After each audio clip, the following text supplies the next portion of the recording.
नमस्कार दोस्तों। डेट है आज की 13 अप्रैल 2021 और स्वागत है आपका एडिटोरियल डिस्कशन में। 3 इश्यूज आज हम डिटेल से डिस्कस करेंगे। सबसे पहले तो यूएसए का एक शिप लक्षद्वीप के वेस्ट में इंडिया के ईईजेड में घुस गया और इंडिया ने डिप्लोमेटिक चैनल्स के थ्रू इस पर कंसर्न्स जाहिर किए। ये पूरा कंट्रोवर्सी है क्या, जानेंगे डिटेल से। दूसरे नंबर पे आर्टिकल हम डिस्कस करेंगे ईरान न्यूक्लियर डील को फिर से रिवाइव करने की कोशिश से संबंधित, और तीसरा सार्क से संबंधित। चलिए डिस्कशन स्टार्ट करते हैं। First important article India USA relations के बारे में है। आप जीएस पेपर 2 के इस टॉपिक से आर्टिकल को रिलेट कर सकते हो। ये सारे एस्पेक्ट्स हम कवर करेंगे इस आर्टिकल के डिस्कशन में। देखो, इससे पहले कि हम पूरा इशू समझें, कुछ वर्ड्स का मतलब हम जानते हैं ताकि डिस्कशन अच्छे से हो, आपको पूरा इशू समझ में आ जाए। सबसे पहला वर्ड जिसका मतलब आपको जानना है, एक्सक्लूसिव इकोनॉमिक जोन। मान लीजिए ये इंडिया का कोस्ट है। इंडिया के कोस्ट से आगे देखो 200 नॉटिकल माइल्स तक का जो एरिया है ना, ये इंडिया का एक्सक्लूसिव इकोनॉमिक जोन होगा। 1 nautical mile equal to almost 1.852 kilometre. तो 200 नॉटिकल माइल मतलब 372 किलोमीटर के आसपास। समझ गए? मान लीजिए ये इंडिया का कोस्ट है, इसके आगे 372 किलोमीटर का जो एरिया है वो इंडिया का एक्सक्लूसिव इकोनॉमिक जोन होगा। जिस भी देश का जो एक्सक्लूसिव इकोनॉमिक जोन होता है, इस केस में इंडिया का मान लीजिए ये एक्सक्लूसिव इकोनॉमिक जोन है, तो इसमें देखो इंडिया को पूरा पूरा अधिकार है जो भी इस एरिया में लिविंग या फिर नॉन लिविंग रिसोर्सेज आते हैं, जैसे नीचे पेट्रोलियम है या फिर मछलियां हैं, इन सब को एक्सप्लोर करने का, एक्सप्लोइट करने का, कंजर्व करने का, मैनेज करने का पूरा पूरा अधिकार है इंडिया को। और जनरल बात करें तो उस देश को जिसका एक्सक्लूसिव इकोनॉमिक जोन है, यानी ईईजेड है। तो ईईजेड के मतलब को समझने के बाद आप फ्लीट के मतलब को जान लीजिए। फ्लीट, जैसे बार बार ये न्यूज़ में आता है, यूएस का 7th फ्लीट, यूएस का 6th फ्लीट। फ्लीट का क्या मतलब होता है? देखो, सिंपल फ्लीट का मतलब होता है बेड़ा। टेक्निकली बात करें, जब काफ़ी सारे शिप्स ग्रुप में एक साथ सेल करते हैं, एक ही तरह की एक्टिविटी में वो संलिप्त होते हैं और उनकी ओनरशिप भी सेम होती है, मतलब सेम कंट्री के वो शिप्स होते हैं, तो उसे फ्लीट कह दिया जाता है। आप एक बार ये मैप देखिए।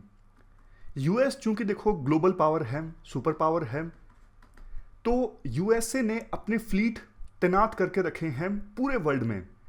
जैसे देखो यूएसए का 6th फ्लीट जो है उसका हेडक्वार्टर है इटली। यूएसए के 5th फ्लीट का हेडक्वार्टर है मनामा में, बहरीन।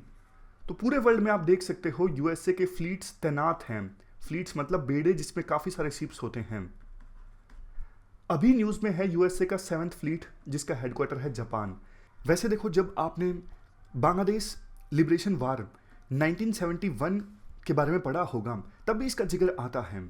यूएस 7th फ्लीट, उस समय यूएस 7th फ्लीट के शिप्स बंगाल की खाड़ी में आ गए थे इंडिया पर प्रेशर डालने के लिए।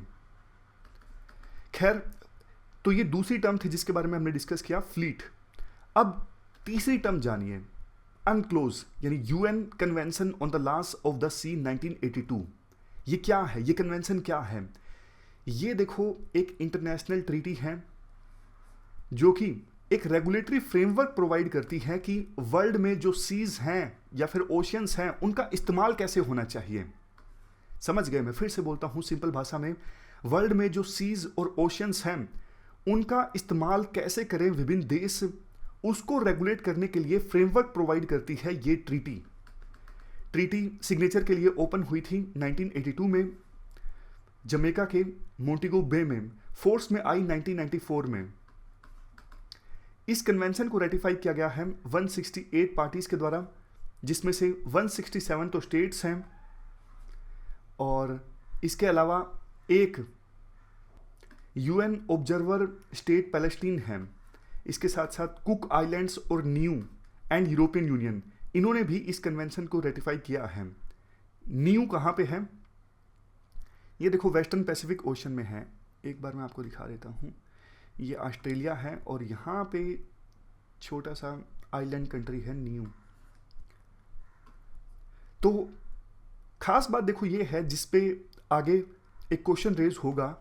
इंडिया ने इस ट्रीटी को रेटिफाई किया है 1995 में, लेकिन यूएसए की तरफ से इस ट्रीटी को रेटिफाई नहीं किया गया है। तो इस प्रकार से हमने तीसरी टर्म का मतलब भी जान लिया, यूएन क्लोज यानी United Nations convention on the law of the sea. अब चौथे नंबर पे आप इंडिया के एक कानून के बारे में जान लीजिए, खास करके मैरीटाइम जोन्स एक्ट 1976। देखो ये एक्ट बोलता है इंडिया का जो एक्सक्लूसिव इकोनॉमिक जोन है, अभी हमने एक्सक्लूसिव इकोनॉमिक जोन के बारे में डिस्कस किया था ना, इंडिया के कोस्ट से लेकर 200 नॉटिकल माइल्स तक का एरिया। तो ये 1976 का मैरीटाइम जोन्स एक्ट ये बोलता है कि इंडिया के ईईजेड में अगर कोई शिप आता है, मान लीजिए ये इंडिया का ईईजेड है और यहां पे कोई दूसरे देश का मिलिट्री शिप आता है, तो फिर देखो उसको इंडिया के ईईजेड में एंटर करने से पहले इंडिया को नोटिफाई करना होगा कि भैया हमारा ये मिलिट्री शिप है, हम आपके ईईजेड से गुजर रहे हैं। ये प्रोविजन है इंडिया के मैरीटाइम जोन्स एक्ट में, समझ गए। फिर से बोलता हूं, इस ईईजेड में कोई भी दूसरे देश का मिलिट्री शिप अगर एंटर करेगा तो उसे पहले इंडिया को नोटिफाई जरूर करना है कि हम हमारा मिलिट्री शिप आपके ईईजेड से लेके जा रहे हैं। और वैसे देखो कोई दूसरा बिजनेस शिप है जिससे इंडिया की सिक्योरिटी को, स्टेबिलिटी को कोई खतरा नहीं है, वो गुजर सकता है बिना इंडिया को नोटिफाई किए बिना। तो इस चीज को बोलेंगे आप इनोसेंट पैसेज, मतलब कोई सिंपल शिप है जो सामान लेके जा रहा है जिससे इंडिया की सिक्योरिटी को कोई खतरा नहीं है, वो लेके चला जाए भैया, कोई दिक्कत नहीं है इंडिया को, ये होगा इनोसेंट पैसेज। लेकिन मिलिट्री शिप है तो आपको नोटिफाई करना होगा। ये चौथी चीज है जो बेसिक्स के नजरिए से हमने समझी। इसके बाद पांचवी चीज, फ्रीडम ऑफ नेविगेशन ऑपरेशंस यानी FONOP। देखो यूएसए की जो नेवी है वो समय समय पे ये फ्रीडम ऑफ नेविगेशन ऑपरेशंस चलाती है। क्यों चलाती है मैं आपको बताता हूं। जैसे देखो इंडिया ये बोलता है ना कि हमारे ईईजेड पर हमारा पूरा पूरा अधिकार है, कोई दूसरा मिलिट्री शिप लेके आएगा तो उसे हमें नोटिफाई करना होगा। इसी प्रकार की चीजें, इसी प्रकार के कानून कुछ दूसरे देशों के भी हैं, बट यूएसए इनको नहीं मानता। यूएसए बोलता है हम तो लेके आएंगे, हम हमारा मिलिट्री शिप आपके ईईजेड में लेके आएंगे और आपको बताएंगे भी नहीं। ऐसा यूएसए समय समय पे करता रहता है और विभिन्न देशों के साथ करता रहता है। बात सिर्फ इंडिया की नहीं है, अभी आगे आएगा। चाइना के ईईजेड में यूएसए अपना मिलिट्री शिप सबसे ज्यादा बार लेके जाता है। ऐसा इसलिए यूएसए करता है, यूएसए इन देशों को ये बताना चाहता है कि आपका भैया ये जो डोमेस्टिक कानून है ना कि हमारे ईईजेड से कोई भी शिप गुजरेगा तो उसे पहले सरकार को नोटिफाई करना होगा, ये फ्रीडम ऑफ नेविगेशन ऑपरेशंस के अगेंस्ट है। फिर से बोलता हूं, यूएसए बोलता है कि आपका ये जो कानून है ना, ईईजेड में कोई भी मिलिट्री शिप जाएगा तो उसे पहले सरकार को नोटिफाई करना होगा, ये फ्रीडम ऑफ नेविगेशन ऑपरेशंस के अगेंस्ट है, ये 1982 की ट्रीटी के अगेंस्ट है। तो हम हमारा मिलिट्री शिप जानबूझ के आपके ईईजेड में इसलिए ला रहे हैं ताकि आपका ये जो डोमेस्टिक कानून है ये परमानेंट ना हो जाए। कहानी सिंपल है, इंडिया का कानून बोलता है ईईजेड में कोई शिप आएगा तो पहले हमें नोटिफाई करना होगा, लेकिन यूएसए कहता है नहीं, हम इसे नहीं मानते, आपका डोमेस्टिक कानून है, ये यूएन की 1982 की ट्रीटी के अगेंस्ट है और बार बार हम आपके इस कानून को तोड़ेंगे, क्योंकि हम आपको बताना चाहते हैं आपके इस कानून को तोड़ के कि आपका ये जो कानून है वो 1982 की ट्रीटी के अगेंस्ट है। ये यूएसए करता रहता है समय समय पर विभिन्न देशों के साथ में। आप अब ये तस्वीर देख लीजिए,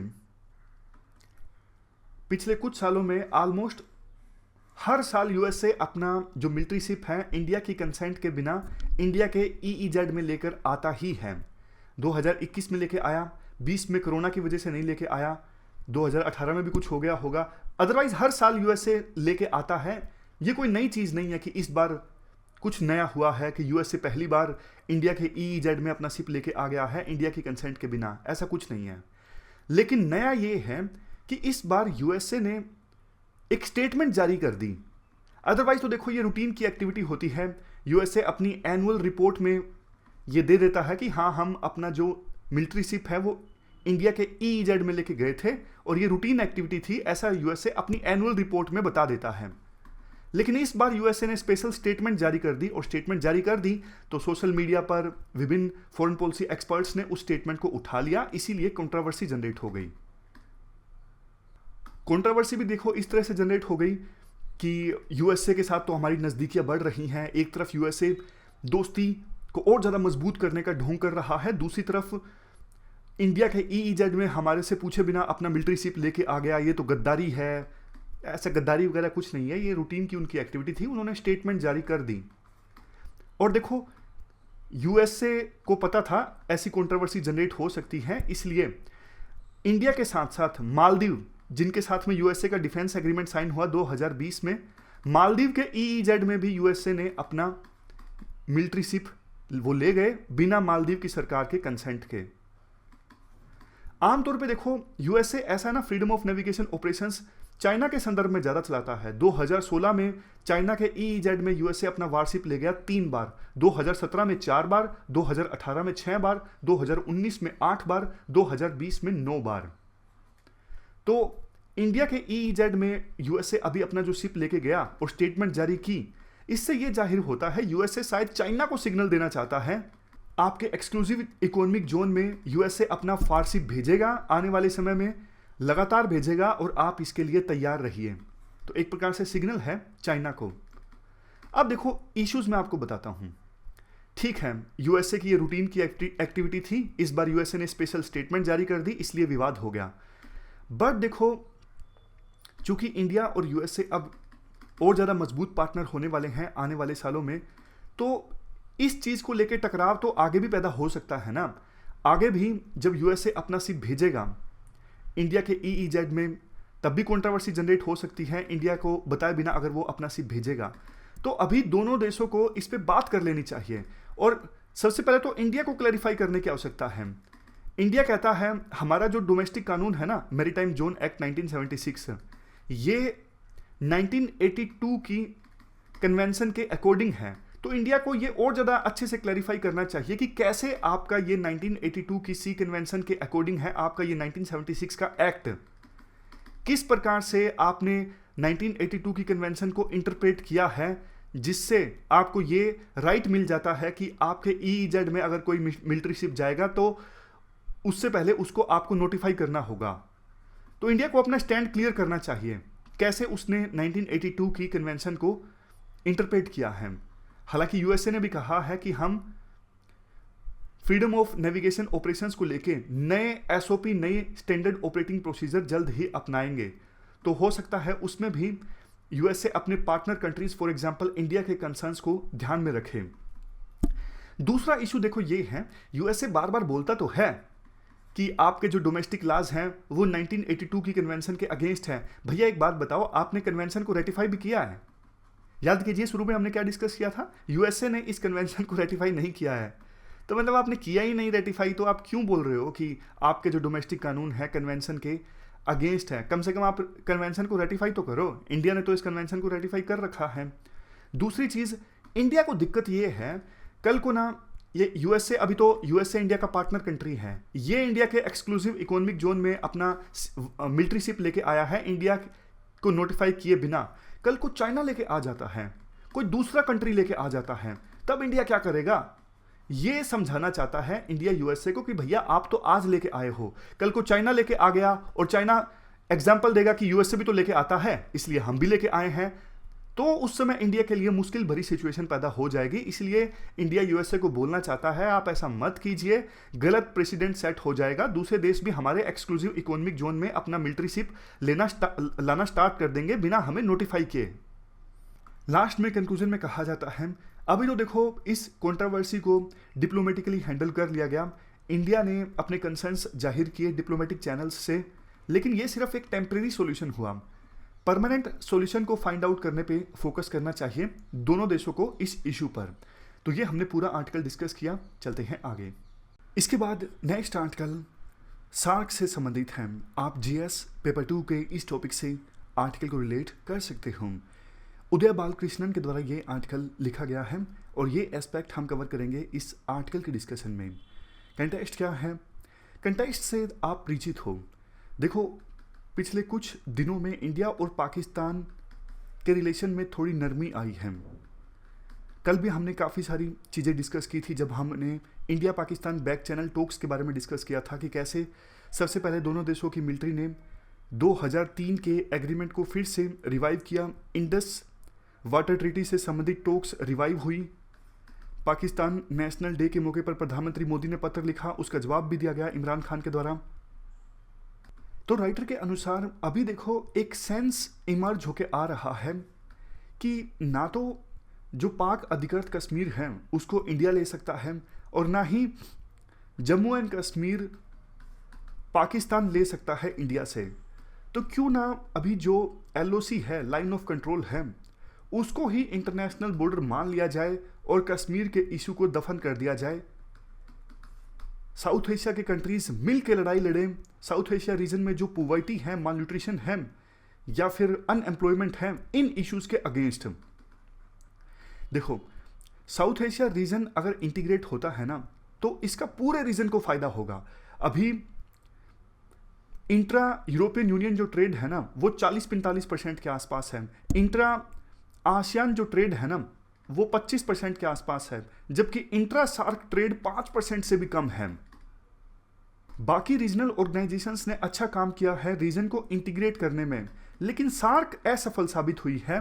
वैसे तो इसके बहुत सारे रीजंस हैं, लेकिन सबसे मेन जो रीजन है सार्क के असफल रहने का वो है इंडिया और पाकिस्तान के बीच डिस्प्यूट। इंडिया और पाकिस्तान के बीच विवाद रहता है, लड़ाई रहती है, जिसकी वजह से सार्क के जो समिट्स हैं वो कई बार ऑर्गेनाइज नहीं होते, एग्रीमेंट कोई साइन नहीं हो पाता क्योंकि दोनों देशों के बीच डिफरेंसेस होते हैं। तो अगर इंडिया और पाकिस्तान के बीच पीस आ जाती है तो फिर ये ऑर्गेनाइजेशन भी अच्छे से काम कर पाएगी साउथ एशिया को इंटीग्रेट करने में। अगर सार्क के बारे में हम कुछ बेसिक्स जानें, 1985 में ये ऑर्गेनाइजेशन इस्टाब्लिश हुई थी। मकसद था रीजनल कोऑपरेशन और इस रीजन को इंटीग्रेट करना। अभी इसमें 8 देश हैं। सबसे लास्ट में अफगानिस्तान ने इस ऑर्गेनाइजेशन को ज्वाइन किया। कब? 2005 में। वैसे कई जगह 2007 लिखा होता है, तो ये एक बार चेक करना पड़ेगा 2007 में अफगानिस्तान सार्क का मेंबर बना या फिर 2005 में। हेडक्वार्टर है सार्क का काठमांडू, नेपाल में। तो मेंबर्स 8 हैं, अफगानिस्तान, बांग्लादेश, भूटान, इंडिया, मालदीव, नेपाल, पाकिस्तान, श्रीलंका, और 9 ये ऑब्जर्वर कंट्रीज हैं। Australia, China, European union, Iran, Japan, Republic of Korea, Mauritius, Myanmar, USA, ये ऑब्जर्वर देश हैं। तो आर्टिकल में देखो यही बोला जाता है, इंडिया और पाकिस्तान के बीच अगर पीस आती है ना तो इसका फायदा सिर्फ इंडिया और पाकिस्तान को नहीं होगा, पूरे साउथ एशिया रीजन को होगा। वर्ल्ड बैंक की एक पब्लिकेशन है ए ग्लास हाफ फुल, इसमें वो बताते हैं कि साउथ एशियन इकोनॉमी अगर इंटीग्रेट होती है, यानी साउथ एशिया के मेंबर कंट्रीज का आपस में अगर ट्रेड इंक्रीज होता है, तो इसकी पूरे वर्ल्ड की GDP के लिए बहुत ज़्यादा इंपॉर्टेंस है। क्योंकि फिर देखो साउथ एशिया का जो रीजन है वो चाइना के बेल्ट एंड रोड इनिशिएटिव से जुड़ सकता है। इवन जो रीजनल कॉम्प्रिहेंसिव इकोनॉमिक पार्टनरशिप है जिसमें 15 देश हैं, जिसे पहले इंडिया को भी ज्वाइन करना था, लेकिन कुछ कंसर्न्स के चलते इंडिया ने इस पार्टनरशिप को ज्वाइन नहीं किया। इसके साथ भी इंटीग्रेट हो सकता है साउथ एशिया रीजन। सिग्निफिकेंस देखो साउथ एशिया के रीजन की इसलिए भी है क्योंकि साउथ एशिया में टोटल पॉपुलेशन है 1.9 बिलियन। साउथ एशिया की GDP है $12 ट्रिलियन। अगर देखो आप साउथ एशिया को कंपेयर करो आसियान से या फिर साउथ ईस्ट एशिया से, आसियान की जो GDP है वो है $9 ट्रिलियन। आसियान की टोटल पॉपुलेशन है 700 मिलियन। पॉपुलेशन कम होने के बावजूद GDP इतनी ज़्यादा कम नहीं है आसियान रीजन की। आसियान के कई सारे देश, फॉर एग्जांपल वियतनाम, ये देखो बहुत तेज़ी से ग्रो हो रहे हैं। और साउथ एशिया में देखो इंडिया की इंपॉर्टेंस काफ़ी ज़्यादा है, चाहे वो साइज़ की बात हो, पॉपुलेशन की बात हो, रियल GDP की बात हो, हर मामले में इंडिया सबसे इम्पोर्टेंट कंट्री है साउथ एशिया में। देखो साउथ एशिया की टोटल जितनी GDP है ना, उसमें से इंडिया 83% कंट्रीब्यूट करता है। साउथ एशिया की टोटल पॉपुलेशन जितनी है उसमें इंडिया कंट्रीब्यूट करता है 75%, और जितना लैंड एरिया है टोटल साउथ एशिया का उसमें इंडिया का लैंड एरिया है 62%। हर मामले में इंडिया सीनियर कंट्री है साउथ एशिया में। तो इंडिया को एफर्ट्स लगाने होंगे इस रीजन को लीड करने के लिए। अगर इस रीजन को इंटीग्रेट करना है तो इंडिया के प्रयासों के बिना ये रीजन इंटीग्रेट नहीं हो सकता, इंडिया की लीडरशिप के बिना ये रीजन इंटीग्रेट नहीं हो सकता। तो इस प्रकार से हमने सार्क से संबंधित कुछ पॉइंट्स को डिस्कस किया। ज़्यादा मतलब बहुत ज़्यादा अच्छे पॉइंट्स भी नहीं निकल के आते हैं, लेकिन देखो पिछले साल जब कोविड-19 आया था ना, तो सार्क के मेंबर कंट्रीज़ ने वीडियो कॉन्फ्रेंसिंग के माध्यम से एक मीटिंग ऑर्गेनाइज की थी। तो उस समय एक आर्टिकल हिंदू में आया था सार्क से संबंधित, वो आर्टिकल एक बार हम डिस्कस कर लेते हैं। डिस्कस क्या मतलब, जल्दी से रिवाइज कर लेते हैं। देखो 2014 के बाद से ही सार्क का अभी तक एक भी समिट ऑर्गेनाइज नहीं हुआ है। लास्ट समिट ऑर्गेनाइज हुआ था काठमांडू में, इसके बाद 2016 में पाकिस्तान के इस्लामाबाद में समिट ऑर्गेनाइज होना था, लेकिन उरी अटैक की वजह से नहीं हो पाया था, क्योंकि इंडिया ने अपने हाथ पीछे खींच लिए थे। रूल देखो ये है, अगर सार्क का कोई भी मेंबर कंट्री, कोई भी एक कंट्री अगर किसी समिट में हिस्सा नहीं लेता है, बाइकआउट कर देता है उस समिट में, तो फिर वो समिट होता ही नहीं है। तो 2014 के बाद से ही कोई भी सार्क का समिट नहीं हुआ है। उसके बाद पिछले 5 सालों में इंडिया ने अपनी जो एनर्जी इन्वेस्ट की है वो दूसरी ऑर्गेनाइजेशंस पे की है, जैसे बिम्स्टेक, BBIN का मतलब है बांग्लादेश, भूटान, इंडिया, नेपाल। अभी हाल ही में प्रधानमंत्री मोदी ने अपनी दूसरी सरकार से पहले जो शपथ ली प्रधानमंत्री पद की, बिम्स्टेक के लीडर्स को इनवाइट किया गया, और हमारे विदेश मंत्री ने भी कहा कि इंडिया बिम्स्टेक में एनर्जी, माइंडसेट, पॉसिबिलिटी, ये सब चीज़ें देखता है। ऑफिशियल्स ने देखो सार्क के रिवाइवल की स्पेकुलेशन को इसलिए भी बेबुनियाद बताया क्योंकि इंडिया ने शर्त ये रखी हुई है, पाकिस्तान आतंकवाद को कर्व करने के लिए अगर वेरीफिएबल स्टेप्स लेता है तब हम सोच सकते हैं कि पाकिस्तान के साथ बातचीत करें या फिर सार्क को रिवाइव करें, जबकि ऐसी कोई संभावना नहीं है। पाकिस्तान आतंकवाद के खिलाफ लड़ाई लड़ेगा तो फिर इंडिया अपनी शर्त से फिलहाल पीछे हटेगा, ऐसी कोई पॉसिबिलिटी दिखती नहीं है। अगर मान लीजिए पाकिस्तान ने टेररिज्म पर कार्रवाई कर भी दी तो भी देखो सार्क के सफल होने में और बहुत सारी रुकावटें हैं, जैसे कनेक्टिविटी एक इशू है, ट्रेड भी एक इशू है, क्योंकि कॉम्प्लीमेंट्रीज नहीं है सार्क के मेंबर कंट्रीज के बीच है। जैसे एग्जांपल के तौर पर इंडिया भी देखो जूट को प्रोड्यूस करता है, बांग्लादेश भी जूट को प्रोड्यूस करता है। अगर ऐसी कॉम्प्लीमेंट्रीज हो ना, इंडिया कोई चीज़ प्रोड्यूस करे और बांग्लादेश में उस चीज़ का इस्तेमाल हो, तो फिर सार्क के मेंबर कंट्रीज के बीच में ट्रेड काफ़ी ज़्यादा हो सकता है। थोड़ी बहुत कॉम्प्लीमेंट्रीज हैं, ज़्यादा नहीं हैं, जैसे कि साउथ ईस्ट एशियन कंट्रीज के बीच हैं या फिर यूरोपियन यूनियन के कंट्रीज के बीच हैं। इसके बाद आर्टिकल में कहा जाता है, देखो अभी जो वीडियो कॉन्फ्रेंसिंग हुई इसकी आउटकम के बारे में हम बात करें, एक इमरजेंसी फंड बनाने के लिए इंडिया ने प्रपोजल रखा और ये भी कहा कि हम $10 मिलियन देंगे। एक इमरजेंसी टीम को गठित करने का भी भारत सरकार ने घोषणा की। इस वीडियो कॉन्फ्रेंसिंग के दौरान पाकिस्तान ने यह कहा कि डीजीज की सर्विलेंस के लिए एक मैकेनिज्म इस्टेब्लिश किया जाए ताकि सार्क के मेंबर कंट्रीज आपस में डेटा को शेयर कर सकें डीजीज से संबंधित। बट देखो सच्चाई ये है, अभी भी सार्क के जो मेंबर कंट्रीज हैं अपने अपने लेवल पर इस महामारी से निपटने की कोशिश कर रहे हैं। वास्तव में कोई कोऑपरेशन देखने को नहीं मिल रहा है सार्क के मेंबर कंट्रीज से। मतलब सार्क के जो मेंबर कंट्रीज हैं वो एक दूसरे से अपना एक्सपीरियंस भी नहीं शेयर कर रहे हैं कि हमने कौन सी चीज़ों को इस्तेमाल किया, कौन सी चीज़ों ने काम किया, क्या हमारा एक्सपीरियंस रहा है। इसको अभी नहीं शेयर किया जा रहा है उस स्केल पर जिस स्केल पर शेयर किया जाना चाहिए। होना तो ये चाहिए जैसा पाकिस्तान ने प्रपोज किया कि एक सर्विलेंस मैकेनिज्म हो और डेटा को बड़े लेवल पर शेयर किया जाए सार्क के मेंबर कंट्रीज़ के द्वारा आपस में, कैसे इस महामारी से हम निपट रहे हैं, कौन सी स्टेप्स ने अच्छा काम किया है। इसके बाद आर्टिकल में एक चीज़ ये बोली जाती है, देखो ये बात सच है, प्रधानमंत्री मोदी का ये आउट ऑफ बॉक्स आइडिया था सार्क के मेंबर कंट्रीज़ की वीडियो कॉन्फ्रेंसिंग। बट सार्क के दूसरे जो मेंबर कंट्रीज़ हैं वो पहले भी in out of box ideas को देख चुके हैं। जैसे प्रधानमंत्री मोदी ने अपनी पहली सरकार के शपथ ग्रहण समारोह में जब उन्होंने प्रधानमंत्री पद की शपथ ली थी तो उस समय सार्क के मेंबर कंट्रीज़ को इनवाइट किया गया था। इसके अलावा दूसरे आउट ऑफ बॉक्स आइडिया भी देखे हैं सार्क के दूसरे मेंबर कंट्रीज़ ने प्रधानमंत्री मोदी के, लेकिन सिचुएशन इंप्रूव नहीं हुई है। शायद यही रीज़न रहा कि सार्क के लीडर्स की जब वीडियो कॉन्फ्रेंसिंग ऑर्गेनाइज हुई तो जितनी पब्लिसिटी, जितनी कवरेज मीडिया ने इस वीडियो कॉन्फ्रेंसिंग की हमारे देश में की, दूसरे मेंबर कंट्रीज की मीडिया ने इतनी ज्यादा कवरेज इस वीडियो कॉन्फ्रेंसिंग की नहीं की। फिर आगे एक पॉइंट ये बोला जाता है कि देखो इंडिया का जो दबदबा है इस पूरे रीजन में पहले के अपेक्षाकृत कम हुआ है, जिसका 2-3 रीजन है। एक रीजन ये है, इंडिया अब उतना बड़ा इकोनॉमिक पावर हाउस नहीं है, चाइना इंडिया से काफ़ी आगे निकल चुका है। दूसरा, एक कंट्रोवर्शियल बात ये बोली जाती है कि पहले देखो इंडिया अपने पड़ोसी देशों को पाठ पढ़ाया करता था, इंडिया एक आइडियल कंट्री हुआ करता था। इंडिया बोला करता था देखो हमारे देश में डेमोक्रेसी है, हम प्लूरल कंट्री हैं।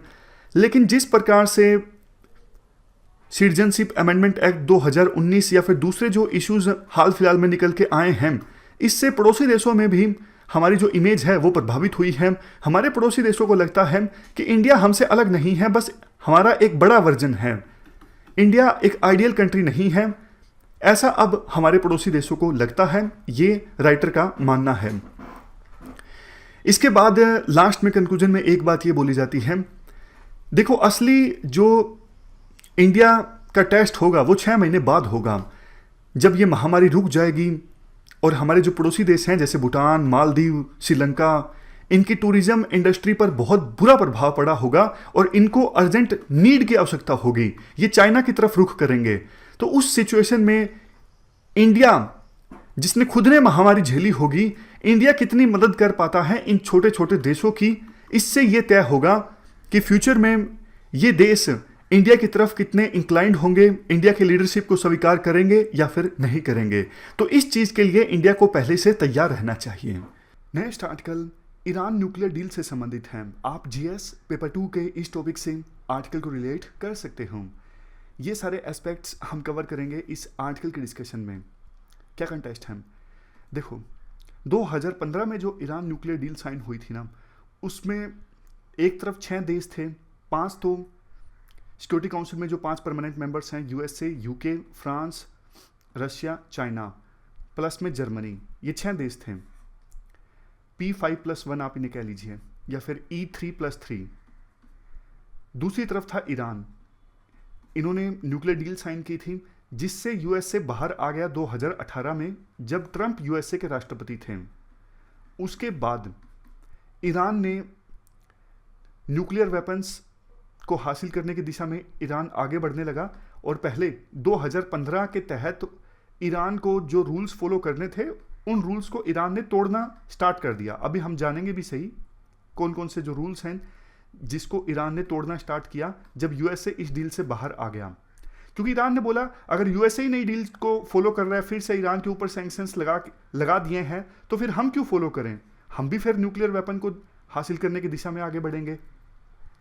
तो फिर देखो अब क्योंकि यूएसए के राष्ट्रपति चेंज हो चुके हैं, पहले ट्रंप थे अब बाइडन बन चुके हैं, और बाइडन ने चुनाव से पहले यह वादा किया था कि हम ईरान के साथ डील फिर से साइन करेंगे।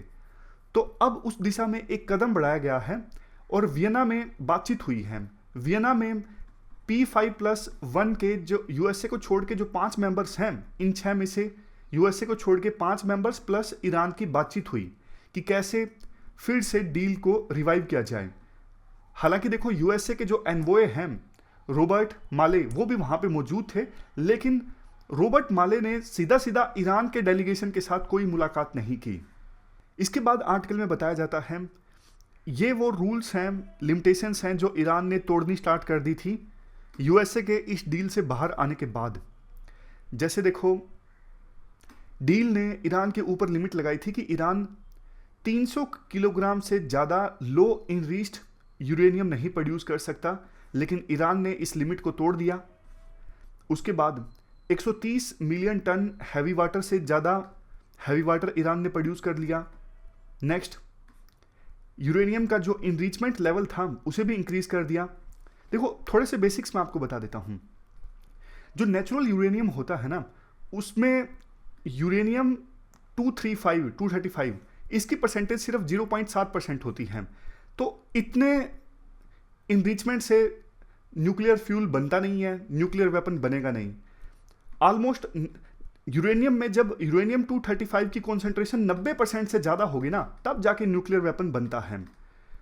तो अगर ईरान यूरेनियम को इनरिच करता रहता है, अगर इंक्रीज करता है, अभी 4.5% है, फिर ईरान ने 10% यूरेनियम को इनरीच करना स्टार्ट कर दिया, उसके बाद 20%, तो ये सीधा सीधा सिग्नल है ना, ईरान न्यूक्लियर वेपन को हासिल करने की दिशा में आगे बढ़ रहा है। क्योंकि अगर ईरान यूं बोलता है कि हम यूरेनियम को इसलिए इनरीच कर रहे हैं कि हम न्यूक्लियर एनर्जी प्रोड्यूस कर सकें, तो ये बात झूठी हो जाती है। क्योंकि न्यूक्लियर एनर्जी तो अगर यूरेनियम इनरिचमेंट 3% है, 5% है, तब भी न्यूक्लियर एनर्जी तो प्रोड्यूस की जा सकती है। न्यूक्लियर एनर्जी को प्रोड्यूस करने के लिए आपको 90% यूरेनियम इनरिचमेंट की आवश्यकता नहीं है। अगर आपको बिल्कुल भी बेसिक नहीं समझ में आया कि यूरेनियम इनरिचमेंट का क्या मतलब है, यूरेनियम इनरिचमेंट का मतलब यही है, नेचुरल यूरेनियम में यूरेनियम 235 की कॉन्सेंट्रेशन को इंक्रीज करना, ये मतलब है यूरेनियम इनरिचमेंट का। फिर से बोलता हूं, नेचुरल यूरेनियम में यूरेनियम 235 की कॉन्सेंट्रेशन को इंक्रीज करना, ये मतलब है यूरेनियम इनरिचमेंट का। और ऐसा आप कर सकते हो सेंट्रीफ्यूज की सहायता से। सेंट्रीफ्यूज आप कह सकते हो वो डिवाइस है या फिर टूल है जिसकी सहायता से यूरेनियम इनरिचमेंट किया जा सकता है। तो ये थोड़ा सा बेसिक डिस्कस करने के बाद ईरान ने और कौन से रूल तोड़े? फोर्डो जो न्यूक्लियर फैसिलिटी है वहां पे यूरेनियम इनरिचमेंट स्टार्ट कर दी, और सेंट्रीफ्यूज, नंबर ऑफ सेंट्रीफ्यूज के ऊपर जो लिमिट थी उस लिमिट को भी ईरान ने तोड़ दिया। शुरू में तो जब यूएसए इस डील से बाहर आ गया था ना, तो ईरान ने बाकी मेंबर्स को बोला था कि हम इस डील को ऑब्जर्व करना जारी रखेंगे अगर आप हमसे ट्रेड करना जारी रखते हो। लेकिन बाकी जो मेंबर कंट्रीज हैं उन्होंने सिर्फ बातें बातें बोली, ट्रेड ईरान का दूसरे देशों के साथ काफ़ी कम हो गया। तो फिर ईरान ने गुस्से में कहा कि देखो हम तो इस डील के जो नॉर्म्स हैं, रूल्स हैं, उनको फॉलो कर रहे थे, यूएसए इस डील से बाहर आ गया और बाकी मेंबर्स ने भी कुछ नहीं किया, इसलिए अब तो हम इस डील के नॉर्म्स को तोड़ेंगे ही, और ईरान ने तोड़ने स्टार्ट कर दिए। इसके बाद आर्टिकल में कहा जाता है बाइडेन के राष्ट्रपति बनने के बाद यूएस प्रशासन ने काफ़ी सिग्नल दिए हैं ईरान के साथ इस डील को रिवाइव करने के लिए। जैसे देखो, एक तो सऊदी अरेबिया को सपोर्ट कम कर दिया है यूएसए ने। पहले तो येमेन वार में यूएसए का खुला समर्थन था सऊदी अरेबिया को ईरान सपोर्टेड हौथी रिबल्स के अगेंस्ट, लेकिन अब अपना जो सपोर्ट है येमेन वार में यूएसए ने सऊदी अरेबिया को खत्म कर दिया है। नेक्स्ट पॉइंट, ईरान के साथ डील साइन करने के लिए एक स्पेशल एनवॉय यूएसए के द्वारा अपॉइंट किया गया जिसका नाम है रॉबर्ट माले। और तीसरे नंबर पे अब वियना में टॉक्स हुई हैं इस डील को रिवाइव करने के लिए। ये पॉजिटिव साइंस हैं, बट देखो कुछ चैलेंजेस भी हैं। जैसे ईरान बैक्ड जो शिया मिलिशिया हैं, ईरान द्वारा समर्थित जो शिया मिलिशिया हैं, वो इराक में यूएस की फोर्सेस पर और यूएस के बेसिस पर लगातार हमला कर रहे हैं। दूसरा, ईरान और इजराइल के बीच में एक प्रोक्सी वार चल रहा है, शैडो कन्फ्लिक्ट चल रहा है सीरिया में। सीरिया में आप कह सकते हो प्रोक्सी वार चल रहा है। लास्ट वीक ईरान का एक शिप जिसे अटैक किया गया था रेड सी में, कहा जाता है कि ये इजराइल द्वारा अटैक किया गया था। ये रेड सी है, यहाँ पे ईरान के एक शिप पर हमला किया गया था। तो ये चैलेंजेस हैं। देखो, अगर यूएसए डील साइन करना चाहता है ना ईरान के साथ में, तो सऊदी अरेबिया और इजराइल ये देश इस डील का विरोध करेंगे। अब देखना ये होगा यूएसए इन देशों को कैसे मनाता है, क्योंकि ये यूएसए के अलाइ कंट्रीज हैं। वैसे देखो, यूएसए ने और भी फ्लेक्सिबिलिटी शो की है। यूएसए ने कहा है अगर आप 20% यूरेनियम इनरिचमेंट को खत्म कर देते हो, तो फिर साउथ कोरिया में आपके जो $1 बिलियन फंसे हुए हैं, जो पैसा आपका फ्रीज है साउथ कोरिया में, उसे हम रिलीज कर देंगे अगर आप 20% यूरेनियम इनरिचमेंट को खत्म कर देते हो। ईरान ने कहा कि आपका जो ऑफर है वो सही नहीं है, आप अच्छा ऑफर दीजिए। अगर आप चाहते हो कि हम रोल बैक करें, हम इस डील के नॉर्म्स को फिर से अगर फॉलो करें, अगर आप ऐसा चाहते हो, तो फिर आपको भी सैंक्शंस जो हैं ईरान के ऊपर से हटाने होंगे। और ये जो आपका ऑफर है कि सिर्फ हम $1 बिलियन रिलीज कर देंगे, ये ऑफर आपका इनएडुकेट है, अपर्याप्त है। तो ये हमने पूरा इशू डिस्कस किया ईरान न्यूक्लियर डील को फिर से रिवाइव करने की कोशिश के बारे में। हमारी आज की इस डिस्कशन में इतना ही है। 3 इश्यूज आज हमने डिटेल से डिस्कस किए। Thank you very much for discussion.